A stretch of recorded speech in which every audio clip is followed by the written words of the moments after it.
Business durable, le magazine des entreprises qui prennent soin de la planète. Sidonie Watrigan sur BFM Business. On va s'intéresser aujourd'hui au secteur du bâtiment, puisqu'on a eu le mondial du bâtiment. C'était cette semaine à Paris. Occasion pour nous donc de nous pencher sur les nouvelles initiatives durables qui sont mises en place dans ce secteur.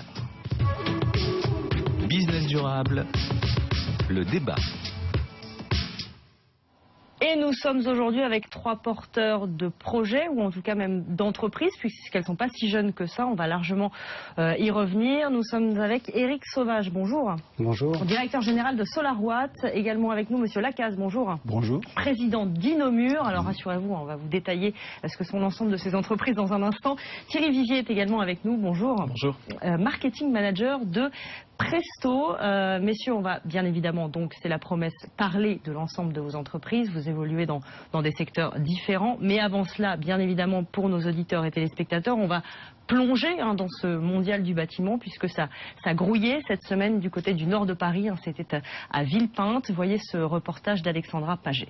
Entre 350 et 400 000 visiteurs, 2500 exposants. Parmi eux, le Prieuré. La société française a inventé une toiture intelligente, selon son directeur, Raphaël Lamé. Truffée de capteurs connectés et pilotée à distance, elle permet de réguler le débit de pluie sur sa surface. Elle est avant tout réutilisée par les plantes, puisqu'elle remonte par ces fameuses mèches. Mais elle peut être aussi utilisée pour arroser un jardin qui va être au sol, ou pour tout autre usage domestique si l'on veut, puisqu'on est capable encore une fois de piloter la vidange et donc de vidanger quand on en a besoin. On reste dans le traitement de l'eau, mais cette fois-ci avec un chauffe-eau. Vous n'en avez jamais vu d'aussi beau. Il est évidemment écolo, il est aussi 2.0, il s'appelle Twido. Les chauffe-eau d'Olivier Cocheteux, président de Twengo, permettent donc une économie de 30 à 40% sur la consommation d'électricité. Cet objet est connecté, donc grâce à cela, effectivement, le consommateur va prendre conscience de sa consommation d'eau et va pouvoir aussi comprendre l'intérêt d'usages éventuellement différents, comme avec des produits que sont des promos de douche économe par exemple, pour justement avoir des volumes qui seront beaucoup moins importants au quotidien. Et pour terminer, Axor Stark V, ça n'est pas un robot, c'est un robinet. Non seulement, évidemment, il est écolo, mais aussi, il est beau. Non content d'être hyper design, ce mitigeur, imaginé par Philippe Stark, permet aussi d'économiser de l'eau, selon Martial Gilles, directeur d'Hansgrohe France. En mélangeant de l'air, on consomme moins d'eau. Vous passez d'un robinet à 5 litres, de 18 litres à 5 litres, vous économisez à peu près 6 litres d'eau chaude par minute. Le robinet de verre se déclipe et passe aussi au lave-vaisselle. Son prix, 855 € hors taxe. Ouais, c'est pas donné. 855 € hors taxe pour un robinet. On va en reparler avec Presto, parce que vous aussi, vous faites des robinets, mais pas du tout dans le même domaine. Thierry Vivier. Je me tourne vers vous, Éric Sauvage, donc directeur général de SolarWatt. Donc là, on est dans le secteur du photovoltaïque. Oui. L'idée que vous avez mis en place, vous êtes constructeur de panneaux solaires, vous avez réfléchi très longtemps, je suppose, pour stocker cette énergie, puisque c'est un des problèmes, et on en parle très largement dans Business Durable, un des problèmes de cette énergie des renouvelables, c'est qu'on avait du mal à la stocker. Vous avez mis ça au point. Alors vous avez raison, le problème du solaire photovoltaïque, c'est que c'est une énergie alternative. On produit la journée et on a besoin aussi de consommer le reste du temps. La société SolarWatt a lancé au mois de juin en Allemagne et lors du salon Interclimat cette semaine une solution de stockage à destination des particuliers. Donc l'idée c'est quoi? C'est que ça s'appelle MyReserve, hein? C'est un boîtier que vous mettez chez vous, c'est ça? Une batterie. Ah, une batterie. C'est une batterie qui a été conçue pour répondre à ce besoin spécifique de stocker l'énergie solaire photovoltaïque produite la journée et de la restituer le soir dans une maison. Parce qu'en gros, on produit, on va dire, de 11h à 17h, c'est-à-dire sur les heures d'ensoleillement, et on n'est quasiment pas dans sa maison à ce moment-là. Alors, il y a une consommation de base dans la maison. Il y a un centre de consommation électrique qui se déroule lors de la journée. Mais vous avez raison, le pic de consommation, c'est quand les gens rentrent le soir. Et à ce moment-là, il faut encore de l'énergie. Donc, nous, on décale une partie de cette production sous forme de stockage et on la restitue le soir. Et vous allez vendre cette technologie, enfin je suppose que vous l'avez brevetée, vous allez la vendre par ailleurs à d'autres, parce que c'est un truc aussi par exemple auquel travaille Tesla, le constructeur automobile. Il y a beaucoup d'applications qui sont possibles. Alors Tesla c'est un concurrent. D'ailleurs il y a un parallèle entre nous et Tesla, c'est que Tesla est très proche de Elon Musk qui donc est un fabricant d'automobiles.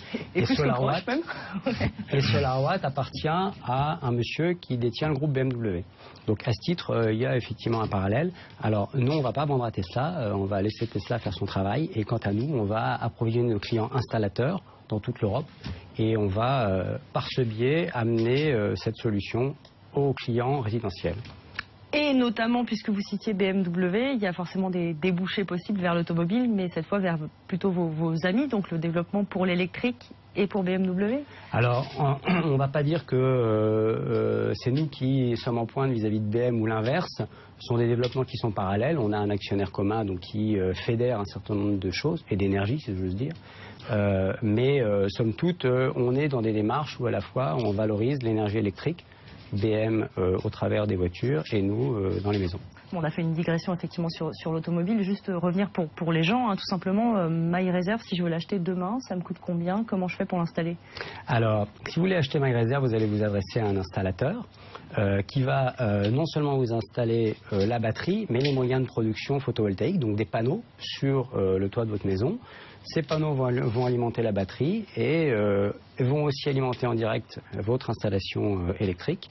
Et par ce biais-là, vous aurez la possibilité de verdir votre énergie et de glisser tout doucement vers plus de renouvelables. Donc vous, l'idée, c'était de lever un frein aussi à l'achat des panneaux solaires, c'est-à-dire que peut-être que des gens avaient envie de passer au photovoltaïque, mais avec l'idée qu'il n'y avait pas de possibilité de stocker, eh ben, ils ne passaient pas le pas. Là, aujourd'hui, vous proposez une solution clé en main avec MyReserve, et ça pourrait déclencher des achats?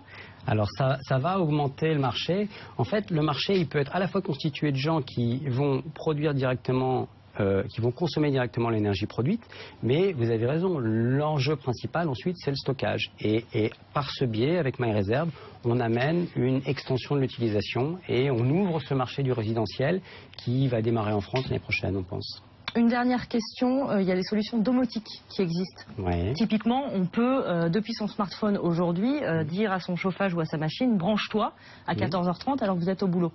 Donc là-dessus, vous avez une concurrence aussi. Alors non, en fait, tout ça est complémentaire. D'ailleurs, nous, on a un produit qui fait ce job. Et ce job, c'est quoi? C'est de régler les consommations. Vous avez parfaitement évoqué le sujet de la machine qu'il faut pouvoir déclencher la journée, quand il y a de l'énergie, plutôt que la nuit, quand l'énergie arrive du réseau. Et en fait, tout ça est vertueux. On produit de l'énergie verte, on apprend à la consommer différemment, et on la stocke quand on ne peut pas faire autrement et qu'on veut l'avoir en fin de journée. La capacité de stockage, elle équivaut à quoi? Si on peut stocker jusqu'à une journée de consommation, plus Alors, aujourd'hui, on stocke 4,4 kW. Alors, 4,4 kW, c'est quelques heures de consommation. Après, tout dépend de la nature de votre maison, si vous avez un chauffage électrique ou pas, mais c'est quelques heures de consommation. On n'est qu'au début de l'histoire. Après, il y a une maison qu'on peut construire aujourd'hui, a priori, avec du bois moulé. Et ça, c'est Inomur. C'est Inomur, justement. Jean-Claude Lacaze, expliquez-nous tout. C'est un système constructif 3 en 1, puisque c'est un bloc offrant en bois moulé, et un isolant extérieur en polystyrène, et à l'intérieur, on a une ossature pour recevoir déjà le parement intérieur. Donc c'est un système 3 en 1, on construit trois tâches en une seule opération. Ce qui permet, et vous vendez ça aussi, c'est un de vos arguments, de monter une maison en 2 jours. Comment c'est possible de monter une maison en 2 jours? Tout à fait, parce que c'est un système qui s'emboîte, c'est un système qui se monte à sec. Comme des Lego, quoi. Et donc c'est un Lego. C'est un gros Lego pour les grandes personnes. Et donc ça va très vite. Il faut être très soigneux sur la première rangée, puisqu'elle doit être parfaitement de niveau. Mais une fois qu'on a fait cette première rangée, après ça va très vite. Ça se monte, ça se clipse les uns dans les autres. C'est très rigide. On n'est pas obligé d'étayer pour couler le béton à l'intérieur. C'est pensé pour des maisons de tous les jours, c'est-à-dire la nôtre demain, ou c'est pensé plutôt pour des structures, on va dire, de court terme, en remplacement de l'Algeco, pour ne pas les citer ou... Non, pas du tout. C'est de la construction durable, puisque à l'intérieur de ce bloc offrant, on coule du béton. On a un mur de 15 cm de béton armé. D'accord, ça a une durée de vie d'un siècle et même plus. Et vos clients, donc, ce sont les pavillonneurs, enfin, vous faites du B2B, ou vous adressez aux particuliers aussi? Oui, ce sont les particuliers, ce sont les constructeurs, ce sont les artisans maçons. Voilà, ça peut être construit un petit peu par tout le monde, mais évidemment, il faut être un petit peu professionnel déjà pour réaliser la première rangée. C'est la partie la plus difficile de la construction.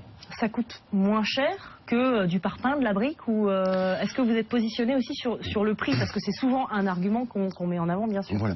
Ça coûte pas moins cher, c'est un prix équivalent à un système traditionnel avec un parpaing ou une brique, une isolation et donc quel est l'intérêt? Je vais me faire l'avocat du diable. Quel est l'intérêt? Exactement, vous avez raison.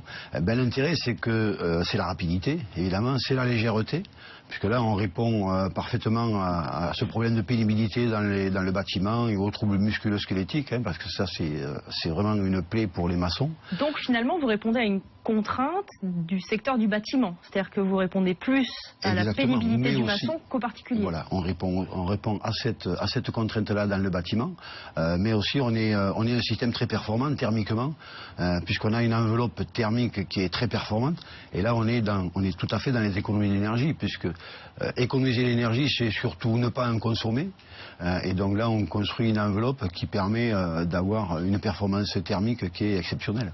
Mais je suppose que vous avez breveté votre technologie. Est-ce que les maçons, ou en tout cas les artisans, ont besoin d'être formés pour monter ce type de... Il faut une formation d'une petite journée, parce que c'est très facile à monter, c'est un système qui est très facile à comprendre, comme vous l'avez dit, c'est un Lego. Donc au Lego, il faut qu'on a maîtrisé le geste de clipsage, après ça va tout seul, quoi. Donc c'est seulement une petite journée de formation. Et ça permet des délires architecturaux ou pas?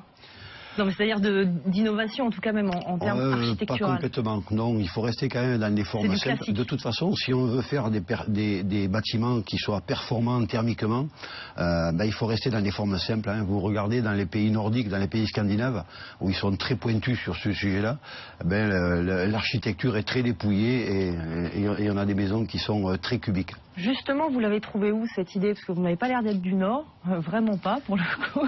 Plutôt un petit peu du Sud, effectivement. Un petit peu du Sud, ouais. Ça s'entend, même si j'ai la voix un peu cassée après les 5 jours de bâtiment. C'est éprouvant ces salons, oui. Mais l'idée, j'habite en Lozère, et en Lozère, c'est le 3e département en termes de forêt de France.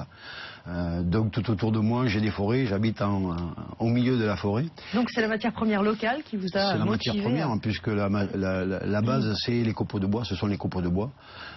Et donc c'est ce qui m'a donné l'idée d'inventer un système avec ce matériau-là, puisque les copeaux de bois, jusqu'à maintenant, ils ne servaient qu'à faire des pellets, ce qu'on appelle, pour le bois énergie. Voilà. Donc je voulais leur donner une nouvelle vie, et donc voilà, ça en est une. De là est né Inomur. Je me tourne maintenant vers la plus vieille entreprise de ce plateau aujourd'hui. Je parle pas de vous, Thierry Vivier, loin de là. Je parle de Presto, parce que j'ai vu que cette entreprise a été créée en 1927. Tout à fait, oui. On est sur le Saint-Gobain de la robinetterie.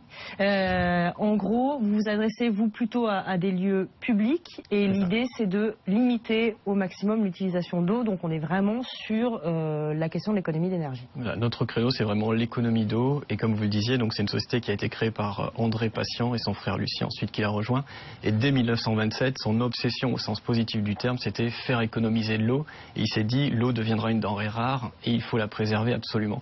Et donc il a commencé, très visionnaire effectivement, en plus un peu génie, inventeur, et donc il a créé le bouton poussoir, le bouton Presto, c'est-à-dire le bouton que tout le monde a touché au moins une fois dans sa vie, voire plusieurs fois par jour, dans les halls de gare, les aéroports, la piscine publique. Et qui reste très présent quand même, faut le dire. Qui reste très très présent. Vous avez un marché pour changer effectivement un parc installé qui est très très intéressant effectivement. Et donc nous c'est vraiment la collectivité, donc tous les établissements qui reçoivent du public, mais la collectivité avec un grand C. Donc comme j'ai dit, ça peut être les écoles, ça peut être les établissements hospitaliers aussi, ça peut être les halls de gare, et donc c'est là vraiment dans les bureaux qu'on a les plus grosses sources d'économie d'eau possible. Et votre bouton Presto, là, il suffit plus. Aujourd'hui, il fallait trouver mieux. C'est-à-dire qu'il consomme trop. Pourquoi vous avez inventé le Presto? Je crois que c'est Presto Neo. Presto Neo Duo, effectivement. Voilà. Duo, puisqu'il a un double déclenchement. Donc, après avoir créé ce premier geste de bouton poussoir, donc il y a eu entre-temps d'autres robinets, par exemple les robinets électroniques, où on approche la main devant une cellule infrarouge et l'eau va se déclencher, etc. De très bons résultats en termes d'économie d'eau. Mais malheureusement, donc il faut soit une pile, soit un branchement électrique. Et en plus, c'est des robinets qui commencent à des 350 € hors taxe. Donc on est encore loin des prix qu'on a entendus tout à l'heure, mais c'est déjà des robinets relativement chers. Donc nous, notre credo aussi, pour honorer aussi la mémoire de André-Lucien Patient, c'est vraiment lever toutes les contraintes et toutes les objections possibles à l'installation de robinets économiseurs d'eau. Donc là, par exemple, ce même côté financière. Même financière. Donc là, on a fait un robinet, donc c'est mécanique. Le côté bouton poussoir qui peut être un peu difficile pour les personnes à mobilité réduite, les personnes âgées ou la petite enfance, les enfants. Donc là, on a fait un nouveau bouton qui est en fait une manette bi-injection polymère technique et qui va permettre un déclenchement souple. Donc soit on la monte vers le haut et là, à ce moment-là, on a une toute petite temporisation, c'est-à-dire suffisamment d'eau pour vous rincer les mains avant de vous passer au savonnage. Le robinet s'éteint tout seul. Ensuite, vous savonnez les mains si on poursuit le protocole du ministère de la Santé. Et ensuite, vous avez besoin de plus d'eau pour rincer les mains. Donc là, vous appuyez la manette vers le bas et là, vous avez suffisamment d'eau pour vous rincer les mains. En gros, j'ai appris qu'il faut 7 secondes pour se mouiller les mains et 11 secondes pour se rincer après savonnage. C'est ça. J'ai bien bossé. Hein. Exactement. Et donc, bien. pourquoi vous ne visez pas les particuliers ? Alors on ne vise pas les particuliers pour l'instant puisque nous, notre secteur, c'est vraiment le côté résistance à une utilisation intensive et nos robinets, par exemple, sont tous testés pour tenir 500 000 cycles. Ça veut dire qu'on peut utiliser 500 000 fois notre robinet et il marchera exactement de la même façon qu'après la première utilisation. Donc on a des standards de fabrication et des standards de qualité qui sont finalement trop haut pour le résidentiel où on va utiliser notre robinet que quelques fois par jour, alors que nous, on est vraiment fait pour être une utilisation intensive. Presto, donc Inomur et SolarWatt, quelques exemples, et merci messieurs d'avoir été avec nous aujourd'hui pour en parler, quelques exemples de ces innovations qui ont donc été présentées cette semaine au Mondial du bâtiment. Merci et à très bientôt.